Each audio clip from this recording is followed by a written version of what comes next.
నా పేరు రాగుల రమేష్, సిఐటియు రాష్ట్ర కార్యదర్శి. 40 రోజుల క్రితము సమ్మె నోటీస్ ఇచ్చినా కూడా రవాణా శాఖ మంత్రి గాని ప్రభుత్వ అధికారులు గాని చర్చలు జరిపి పరిష్కరించేటువంటి దానిలో పూర్తిగా వైఫల్యం చెందారు. ప్రభుత్వ వైఫల్యం మూలంగానే నిన్నటి నుంచి సమ్మెలోకి పోవాల్సిన పరిస్థితి ఏర్పడ్డది. తెలంగాణ రాష్ట్ర ప్రజానీకం కూడా ఆర్టీసీ కార్మికుల యొక్క పోరాటానికి ప్రయాణికులు ప్రజలందరూ కూడా మద్దతు తెలపాలి. సంస్థ పరిరక్షణ కోసం, సంస్థ లాభాల కోసం, ఉద్యోగ కార్మికుల యొక్క కుటుంబాల కోసమే ఈ సమ్మె జరుగుతూ ఉంది. జీతాల పెంపు కోసం కాదు అనేటువంటిది ప్రజలందరూ కూడా అర్థం చేసుకోవాలనేటువంటిది మేము డిమాండ్ చేస్తూ ఉన్నాం. ఆర్టీసీని ప్రభుత్వంలో విలీనం చేస్తామని వాళ్ళు మాట తప్పారు. యూనియన్లను పునరుద్ధరించలేదు. కేసీఆర్ ప్రభుత్వం యూనియన్ల మొత్తం కూడా రద్దు చేశారు. ఈరోజు ప్రజా సమస్యల్ని ప్రజాతంత్రయుతంగా పరిష్కరించేటువంటి దానిలో ఈ పాలకవర్గం వైఫల్యం చెందింది కాబట్టే ఈ పోరాటం జరుగుతూ ఉంది. కుంకొండ వనజ నా పేరు. నేను టూ డిపో కండక్టర్ అండి, వరంగల్ టూ డిపో కండక్టర్ని. మేము సకల జన సమ్మె చేసి తెలంగాణ తెచ్చుకున్నామండి. తెలంగాణ తెచ్చుకున్న తర్వాత అసలు మాకు ఆర్టీసీ వాళ్ళకి బ్రతుకులు అనేవి లేకుండా పోయినవి. మేము ఎందుకోసం అప్పుడు సకల జన సమ్మె చేసి ఆర్టీసీని మేము అప్పుడు తెచ్చుకుంటే మాకు నిధులు నియామకాల కోసమే మేము సమ్మె చేసింది. అసలు ఆ నిధులు నియామకాలు అనేవి ఆర్టీసీలో లేకుండా పోయినాయి. అన్ని సంపన్న వర్గాలు బాగుపడ్డాయి కానీ మా ఆర్టీసీ అనేది బాగుపడకుండా పోయింది. ఎందుకంటే మాకు నిధులు లేవు, నియామకాలు లేవు.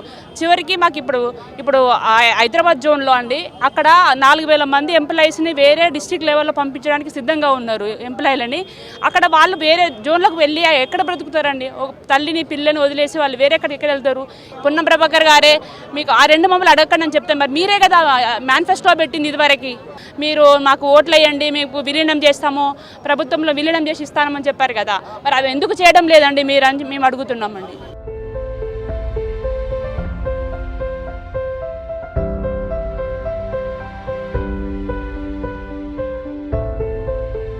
Yakaswamy, JAC convener, Warangal.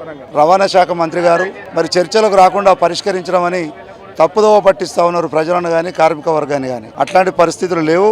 ఇప్పటికైనా ప్రభుత్వం పిలిపించి జేఏసీ నాయకత్వాన్ని పిలిపించి సమస్యలను పరిష్కరిస్తే యథావిధిగా ఆర్టీసీ రవాణా సంస్థ నడుస్తుంది. ఈ కోరికలు నెరవేర్చేంత వరకు మా డిమాండ్లు సాగించే వరకు ఈ పోరాటం ఆగదని చెప్పి తెలియజేస్తాం. ప్రధానమైనటువంటి 4 డిమాండ్లు: ట్రేడ్ యూనియన్స్కి అవకాశం కల్పించాలి, ప్రభుత్వంలో విలీనం చేయాలి, మాకు రావాల్సిన బకాయిలు చెల్లించాలి, 2 పే స్కేల్ రావాలి, సంపూర్ణ ఉద్యోగ భద్రత కల్పించాలనేది ప్రధానమైన డిమాండ్స్. ఈ డిమాండ్స్ని కాకుండా ఉత్తగానే మా తలుపులు తెలిసినాయి, మీరు ఎప్పుడైనా రావచ్చు, మేము 29 చేసినాం, ఇంకా 3 మిగిలి ఉన్నాయి, ఈ తప్పుడు ప్రచారం చేస్తూ ఉండరు రవాణా శాఖ మంత్రి గారు. ఇప్పటికైనా పునరాలోచన చేసి మా జేఏసీ నాయకత్వాన్ని పిలిపించి చర్చలు జరిపి ఈ సమస్యకు పరిష్కారం చూపించాల్సిందిగా కోరుతున్నాం. బి శ్రీపాల్ బాబు, వరంగల్ వండి.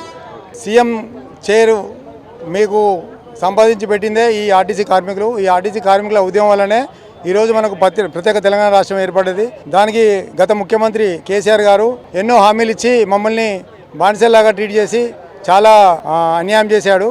తర్వాత అతని దొరపాలనలాగా బిహేవ్ చేస్తుంటే అతని పాలన నచ్చక మీరు మాకు ఎన్నో హామీలు ఇచ్చారు. అప్పుడు మీరు ఒక జీన్ ప్యాంట్ వేసుకొని వైట్ షర్ట్ వేసి ఒక హీరోలాగా ప్రగతి భవన్ ముట్టడికి కాంగ్రెస్ కార్యకర్తలతో బయలుదేరి ప్రగతి భవన్ ముట్టడి చేసినప్పుడు మేము మా కార్మికులందరికీ ఒక హీరోలా కనపడ్డారు. మరి ఇప్పుడు మీరు మా కార్మికులందరిలో ఆ హీరో స్థాయి నుంచి 0 స్థాయికి రాకండి చెప్పని మేము వేడుకుంటున్నాము. మీరు మేనిఫెస్టోలో పెట్టిన ఈ విషయాలన్నీ మర్చిపోయి ఇప్పుడు 2.5 సంవత్సరాలు గడుస్తున్నా కూడా మాకు ఎలాంటి చర్యలు చేపట్టబోగా కాలయాపన కంపెనీలతోని మాకు అన్యాయం చేస్తున్నారు. ఇది మీకు తగదు సార్. ఖచ్చితంగా మా న్యాయమైన డిమాండ్లను మీరు ఖచ్చితంగా అమలుపరచాలని మేము కోరుకుంటున్నాము. ప్రతి డిపోలో మేము 100% ఈరోజు ఒకటో రోజు సమ్మె సక్సెస్ కావడం కారణం మాలో ఉన్న ఆకలి పోరాటం. అంతేగాని ఎవరో ప్రేరేపిస్తే మేము సమ్మెలోకి వెళ్ళట్లేదు. ఇది మా జీవన పోరాటం, మా ఆకలి పోరాటం. మీరు